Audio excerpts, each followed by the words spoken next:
Hi guys, আসসালামু আলাইকুম রহমতুল্লাহি ওবরকাতু। কেমন আছো সবাই? আশা করি সবাই অনেক ভালো আছো। আলহামদুলিল্লাহ, তোমাদের দোয়ায় আমিও অনেক ভালো আছি। তো প্রথমত সবাইকে গুড মর্নিং। আজ আমাকে অনেক জলদি উঠতে হয়েছে, আর জলদি উঠতে গেলে ভালো লাগে না, কিন্তু কাজটা করলে মুডটা ফ্রেশ লাগে, সারাদিন রিল্যাক্স লাগে। মানে অন্য দিন যদি আমি জলদি উঠি আমার সাথে সেম এরকমই হয়, যেমন আমি বললাম।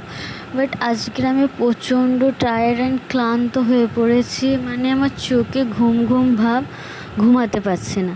বাট এই ঘুমটা যদি রাত্রে আসে, আলহামদুলিল্লাহ, মাশাল্লাহ মাশাল্লাহ, আমি ঘুমিয়ে পড়ব। বাট আমার রাত্রে ঘুমই আসে না, তো মনে হয় না কাঁদি। ঘুম যখন আসে না, কাঁদতে ইচ্ছা করে, মনে হচ্ছে কারো যদি ঘুমের ওষুধ থাকে খেয়ে ঘুমাবো। কিন্তু যখন ঘুমানোর দরকার তখন ঘুমাতে পারি না, যখন ঘুমানোর দরকার না তখনই আমার ঘুম পায়। মানে সন্ধ্যা দিয়ে আমার ঘুম পাবে, মানে এমন এমন টাইমে ঘুম পাবে, মানে মানুষ আমাকে দু চারটে কথা শোনাবে এরম, বাট আমি তাদের সুযোগ দিই না, আমি ঘুমাই না কষ্ট হলেও। কিন্তু এক এক টাইমে না ফোন পড়ে যাচ্ছে, আমি হাঁ করে ঘুমাচ্ছি। বাট ওই টাইমটা যদি রাত্রিরে হতো না, খুব ভালো হতো। তো আমি প্রথমত আমার হাজব্যান্ডের ইভিনিং ডিউটি থাকলে না আমার প্রচণ্ড চাপ বেড়ে যায়। মানে সকালে উঠে টাইমের পানি, টাইমের চা, আবার টাইমের রান্না, একসাথে তো তিনটে হয়ে ওঠে না। আর আমি তো আমার হাতে তো ম্যাজিক নেই যে আমি করে দেবো। তো আমি উঠে আমি সব ঝাঁটফাঁট দিই। আজকের আমার শাশুড়ি ঝাঁটটা শুধু দিয়ে দিয়েছিল, বাকি পানি ভরা থেকে। আজকের আবার জানো, আমাকে দুবার নাস্তা বানাতে হয়েছে। আমার হাজব্যান্ডকে যখন রুটি বা কিচ্ছু আমি নাস্তা বানিয়ে দিই, মানে আমাকে ঝগড়া করবে, নিয়ে যাবে না, হারগিজ টাইমের আগে বানিয়ে দেবো। বাট আজকের ভেন্ডি ভাজা করেছিলাম। প্রথমত সকালে আমি পরোটা চা করে দিয়েছিলাম, আমার শাশুড়ি খাবে ওষুধ খাওয়ার জন্য।